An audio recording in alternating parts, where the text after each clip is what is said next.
verdad es necesario que haya poesía, en especial en nosotros los jóvenes, porque yo me interioricé gracias al proyecto de Don Agustín, que era Educación Poética para Chile. Y la verdad para nosotros es bastante algo ajeno, para nosotros como jóvenes, porque a lo más yo creo que en la educación en general solamente nos pasa en la materia Neruda. Neruda. Como que poeta Gabriela Neruda, Mistral. Gabriela Mistral, se acaba de... Pero es un poema, o no hacen, ya hagan su propio poema y listo. Pero nunca me había tocado interiorizarme tanto como lo que estoy haciendo ahora. Nunca me lo imaginé tampoco. ¿En qué momento, qué edad tenías cuando estabas en el programa? 14 años. Fue el 2019 que ingresó a mi curso particularmente. ¿Pero tú tenías cierta afinidad antes a esta temática o...? No, yo al comienzo estaba como muy ajena. Yo dije, no, yo no voy a poder. Nunca me imaginé que iba a escribir porque dije, no, yo no sirvo para esto. En mi tiempo era, no, yo no voy a escribir, no. Hasta que Don Agustín me abrió como la ventana que yo nunca pensé en abrir, junto con la poeta Patricia Kremachki, que era también del proyecto. Y claro, ahí me dijeron no, que yo sí podía, y claro, empecé con versos pequeños, a lo mejor con 3 versos, y nosotros siempre tratar de rimar. Nosotros era el estudiante que rimara, nosotros pensábamos que era poesía. Claro. Pero después me di cuenta que era más que eso. Sí, Agustín... ¿Qué ocurre cuando tú vas viendo estas generaciones también en torno del programa? Cuando dicen esto, yo no tenía una cercanía y esa motivación también que la van generando y dando también ese empuje muchas veces porque está ese talento, está esa capacidad, pero uno mismo no lo conoce, no lo ha potenciado. Exacto, claro, no se conoce porque no se ha explorado esa posibilidad y claro que me conmueve este tipo de testimonio.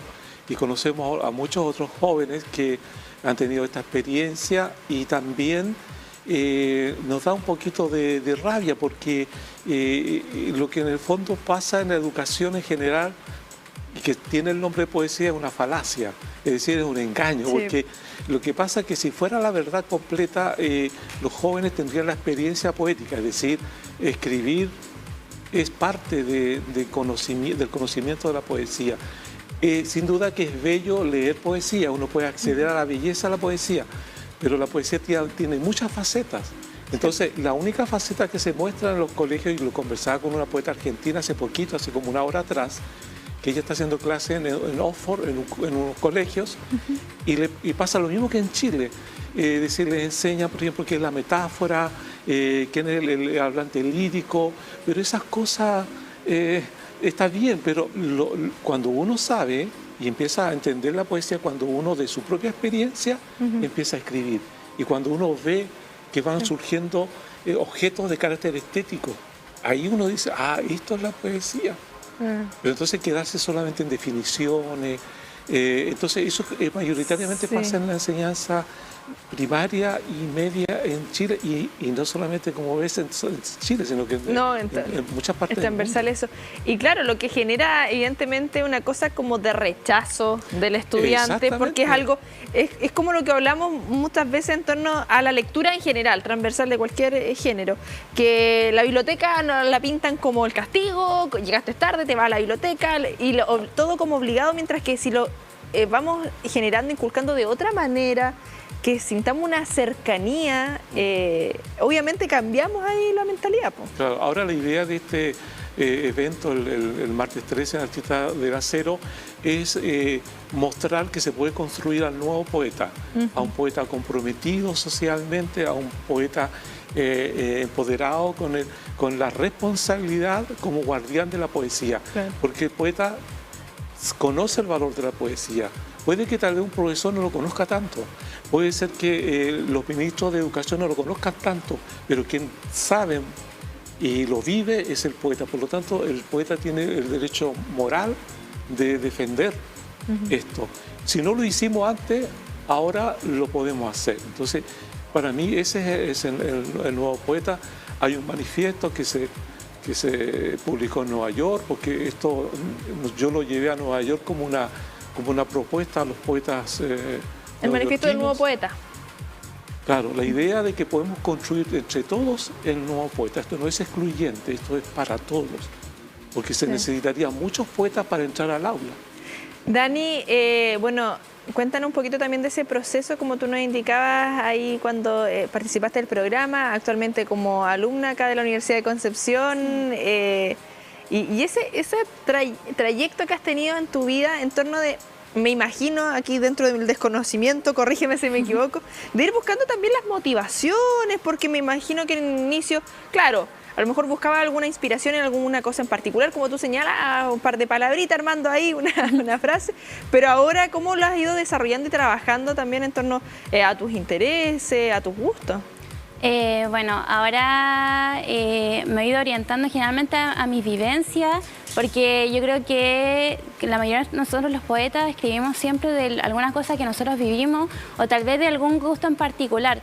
Yo personalmente sufrí mucho tiempo depresión. Yeah. Entonces, cuando yo aprendí que yo podía escribir poesía, decidí expresarme escribiendo, y ahí encontraba también un alivio para mí, cosas que a lo mejor no podía contar a los demás, lo podía plasmar en la escritura. Entonces, claro, también me ayudó a mejorar en cuanto a mi personalidad y mi autoestima, porque claramente uno a veces está con autoestima tan bajo y a veces uno sin saberlo, escribiendo, uno empieza a agarrar esa autoestima que uno necesita. En especial, por ejemplo, yo en mi carrera aprendí a tener personalidad escribiendo. Y ahora, por ejemplo, yo no tengo problema a sociabilizarme, puedo hablar con todo el mundo. Y justamente gracias a la escritura, a la poesía, que me ha abierto una puerta tan importante en mi vida personal. Dentro de la sanación también, que ayuda, obviamente. Pero es otra faceta de la poesía. Entonces, estar de la belleza, de la lectura, escuchar poesía, pero también está esta faceta de que ayuda al joven a un reconocimiento, autorreconocimiento en el aula. Entonces, la poesía es muy amplia y por eso es un regalo que nosotros podemos entregarle a la juventud, y para ayudarles también, porque ellos están sujetos a muchas problemáticas propias de nuestra vida posmoderna. Entonces, la poesía entra también en un campo espiritual, incluso filosófico también, porque también la poesía se pregunta muchas cosas, el poeta pregunta muchas cosas en el proceso de la escritura. Agustín, hagamos la invitación a quienes nos están viendo, porque hay conversatorios, está la lectura. Cuéntanos un poquito ahí del programa, cómo se va desarrollando, porque tú me indicabas que va a estar la lectura del manifiesto del nuevo poeta, la aproximación al nuevo poeta, que tú vas a estar a cargo de esa ponencia. Cuéntanos ahí un poquito para que nos vayamos organizando para quienes quieren asistir.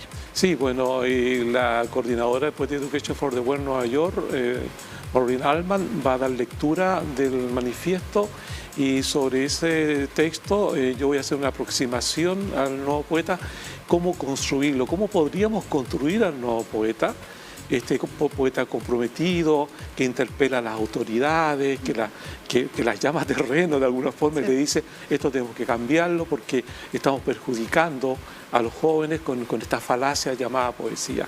Y luego, claro, va a haber una lectura también, esta parte bella, hermosa, la poesía, de 6 poetas invitados. Hay una poeta de Finlandia invitada, especialmente Katarina Boronin, y además de eso, la posibilidad de compartir con los invitados o con los presentes un conversatorio para profundizar en esto que es la idea del nuevo poeta. Sí, ahí, no sé si tenemos el afiche, señor director, ahí para ver también respecto a quienes van a estar participando, para que puedan ahí sumarse este martes 13 a las 19 horas, una temática que claramente, Agustín, nosotros hemos tenido la oportunidad de conversar. Ahí tenemos el afiche de quienes van a estar participando, como tú nos indicabas. Hemos tenido la oportunidad de conversar en otros momentos, Agustín, sobre esto, de cómo ha ido cambiando, y también de motivar a las nuevas generaciones, lo que evidentemente tú has logrado con este programa de generar nuevos poetas, de destacar y hacer ese clic que a veces, como indicamos anteriormente, muchas veces no se sabe que tiene el talento. Y me ha permitido, Constanza, salir fuera de Chile y decirle, este modelo deben seguirlo ustedes. Ahí ojalá tener la oportunidad de seguir abordando esta temática, desearles todo el éxito claramente en esta actividad. Dani, un gusto que nos hayas podido acompañar. Igual, un gusto, muchas gracias. Nosotros seguimos avanzando, y recuerden que esta conversación va a quedar alojada a través de nuestro sitio web, ahí para que puedan compartirla, para que más personas se sumen a este encuentro del próximo martes, ahí a las 19 horas en Artistas del Acero. vuelven las actividades presenciales, claramente eso es importante también, las diversas áreas. Seguimos avanzando, 18:06 minutitos, pausa comercial. A la vuelta ya vamos a estar con Cami Lagos ahí del departamento de prensa en torno a todas las noticias y haciendo recomendaciones también ahí del mundo audiovisual. Te observa cuando duermes, te mira al despertar. No intentes ocultarte de él, pues siempre te verá. Sabe de ti, sabe de mí. Estuvimos tan cerca. En sus caras se notaba quién era el favorito. Nos sentíamos ganadoras. Pero me confié. Última jugada. Fueron los segundos que cambiaron la historia. No nos confiemos. El partido todavía no termina. La pandemia tampoco. En fase de apertura, sigamos con los aprendizajes que el COVID-19 nos dejó. Ventila constantemente espacios cerrados para reducir el contagio. Si la pandemia afecta a tu salud mental, conversa con tus cercanos. Juntas y juntos, ganemos este partido. Ministerio de Salud, Gobierno de Chile. Cada jornada desde muy temprano, trabajamos para mostrarte lo que ocurre en la región del Biobío. Y lo hacemos en diferentes horarios, con equipos en terreno, recolectando datos de primera fuente, porque Noticias es aquella que importa a todas y todos. TVU Noticias, somos información, contamos historias.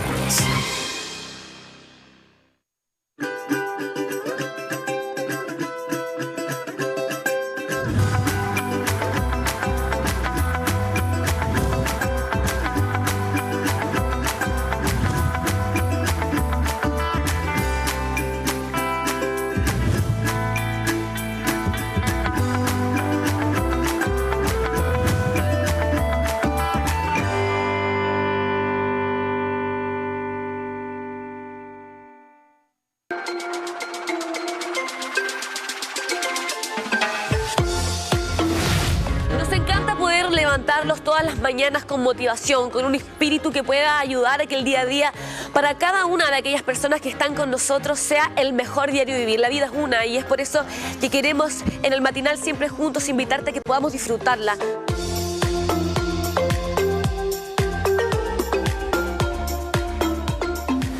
Una persona tiene un problema, una dificultad con otro, con uno mismo, por ejemplo, uno puede ir y decirle, mira, ¿qué te pasa? ¿Tienes algún problema conmigo? Utilizar como técnicas de abre puerta, instarlo a que te cuente. Y luego cuando la persona nos empieza a contar la situación, uno puede captar la emocionalidad. Me acuerdo de haber estado atrás en las bambalinas mientras mis compañeras estaban actuando, escuchando las escenas.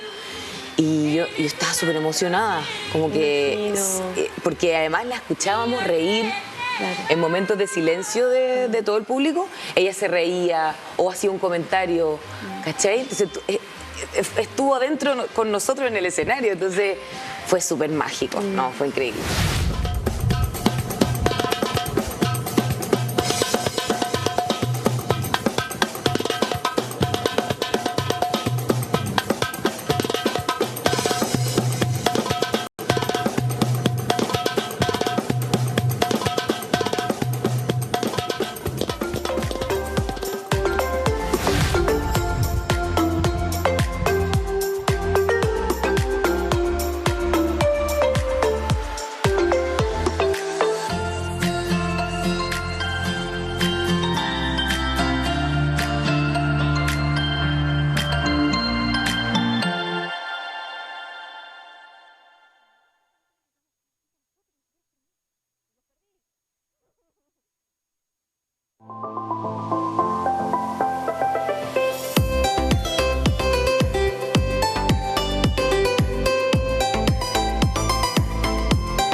la música ya lo indica, Camila Lagos está con nosotros. ¿Cómo está, compañera? Hola, muy bien este día lunes. ¿Cómo estás tú, Connie? Lunes intenso.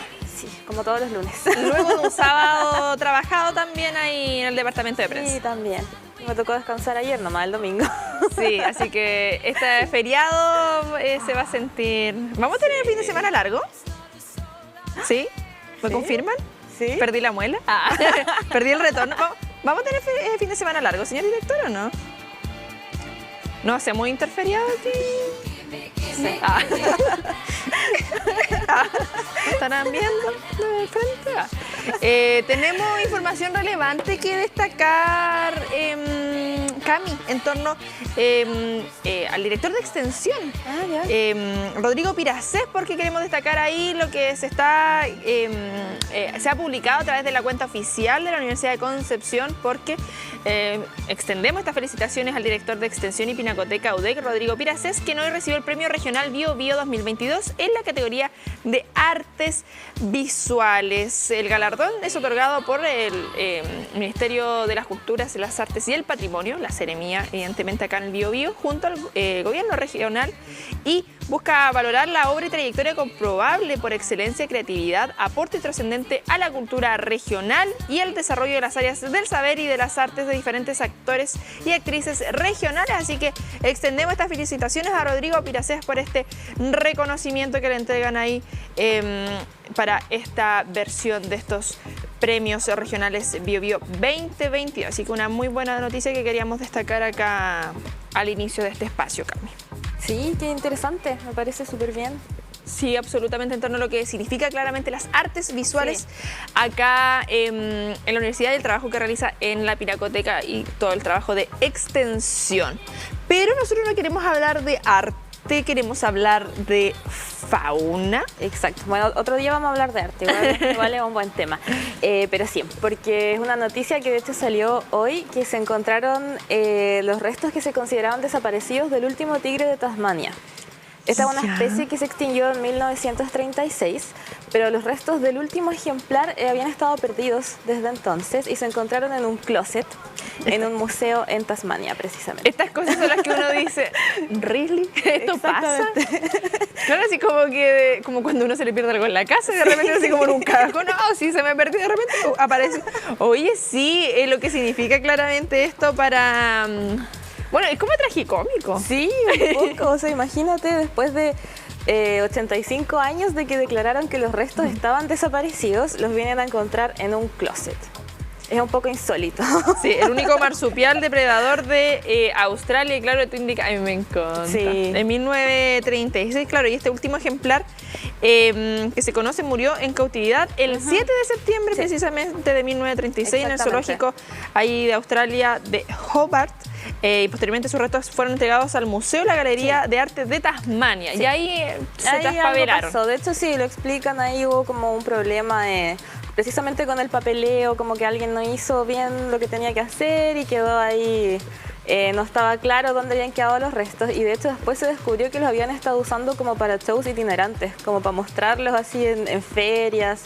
Entonces ahí tuvo todo un problema administrativo que finalmente se resolvió ahora, y ahora ya pudieron recuperar bien los restos de este ejemplar.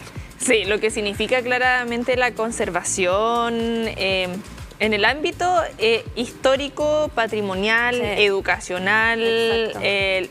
No sé, pienso por ejemplo el trabajo que realizan acá los museos, el Museo de Historia Natural de Concepción, que hemos tenido ciclo de conversaciones con ellos, hemos tenido la oportunidad de ir a las dependencias.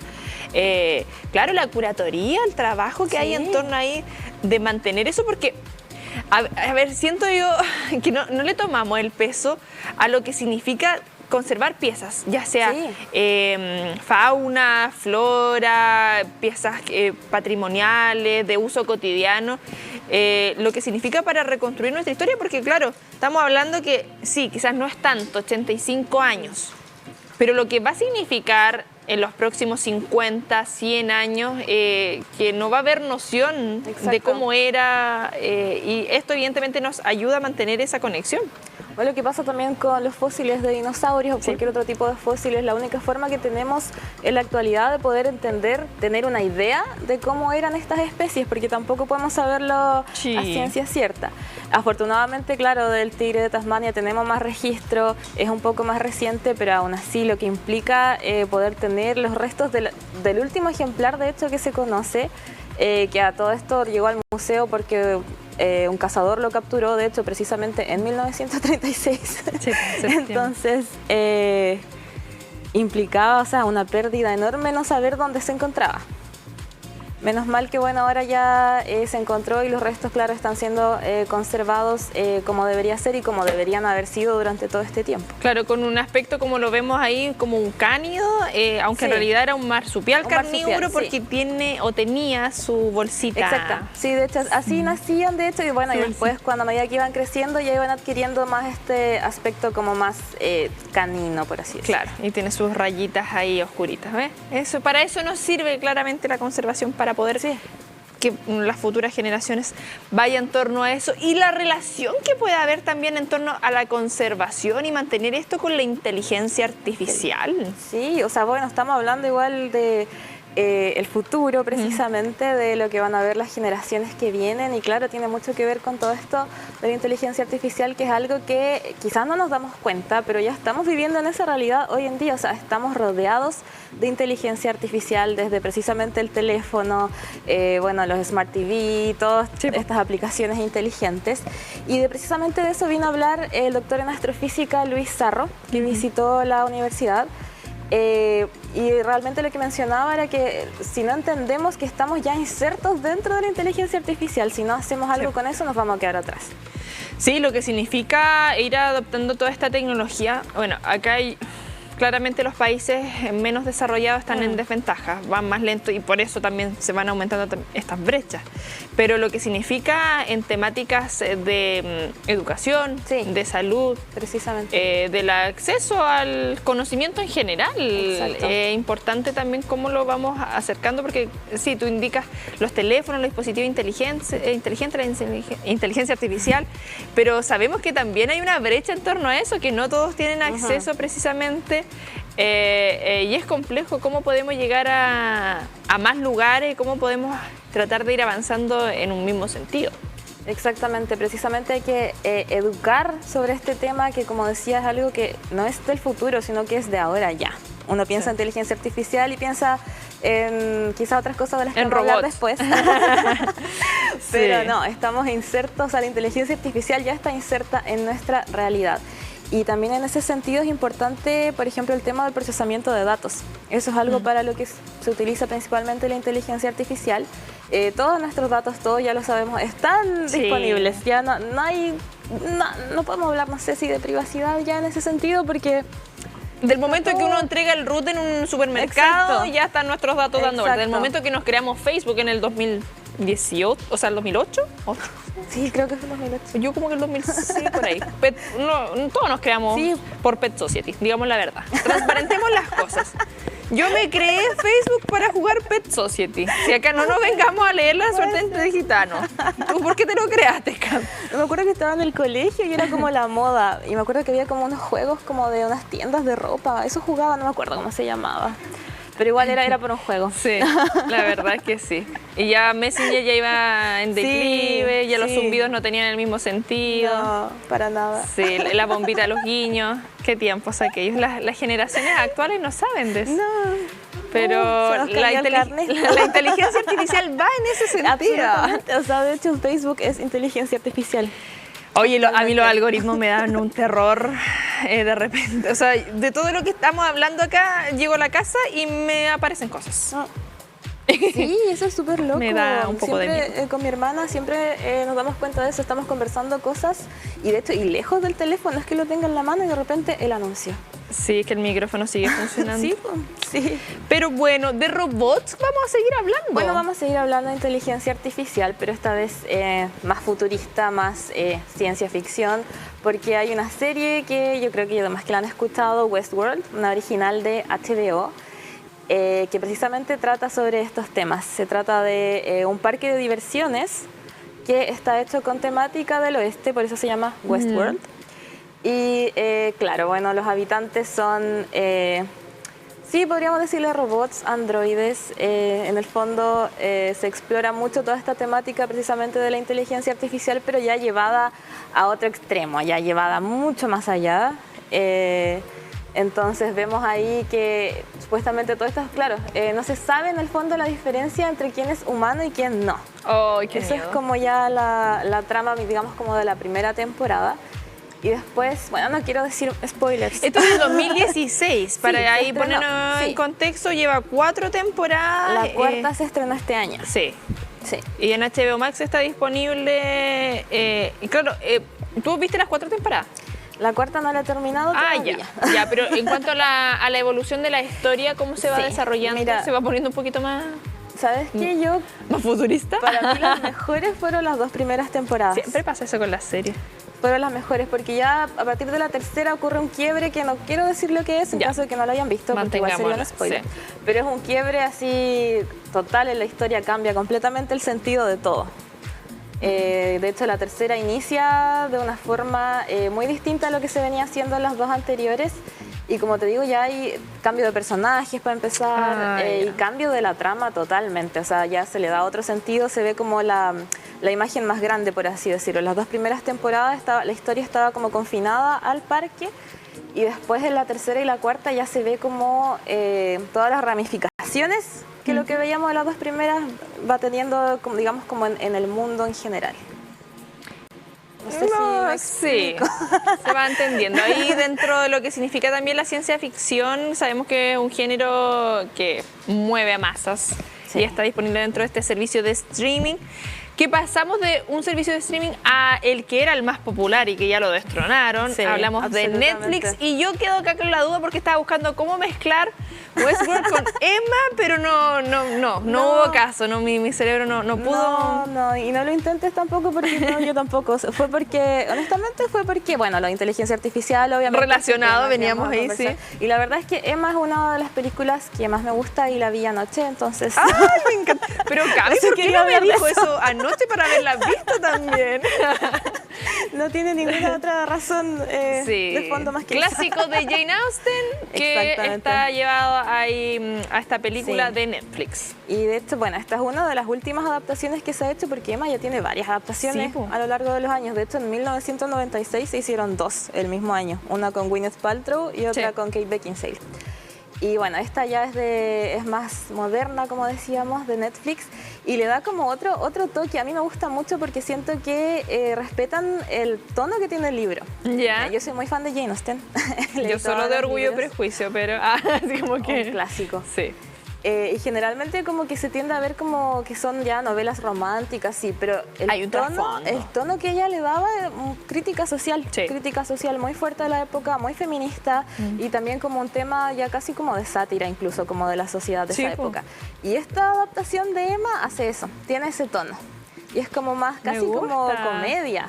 Es bien entretenida, visualmente es preciosa, los colores que tiene la película, los trajes. Es Sí, hermosa, el arte siempre visualmente hermosa. se lo roban estas películas de época. Paréntesis dentro de lo que estamos hablando de Emma, de uno de los libros de Jane Austen, las adaptaciones también que se han hecho de la vida de Jane Austen, como Becoming Jane, que está en Amazon Prime. Sí, con esa- Anne Hathaway. con Anne Hathaway, me Yo encanta. creo que ahí como que uno logra también dimensionar dentro de lo que Sí. significaba la época ser mujer escritora. Lo lleva bien dentro de lo que se vivía en esa realidad. Volviendo a Emma, claro, dentro de las películas más destacadas, calificada como una de las mejores películas del 2020 y la adaptación más elegante de la escritora británica que se haya hecho. Así la han catalogado.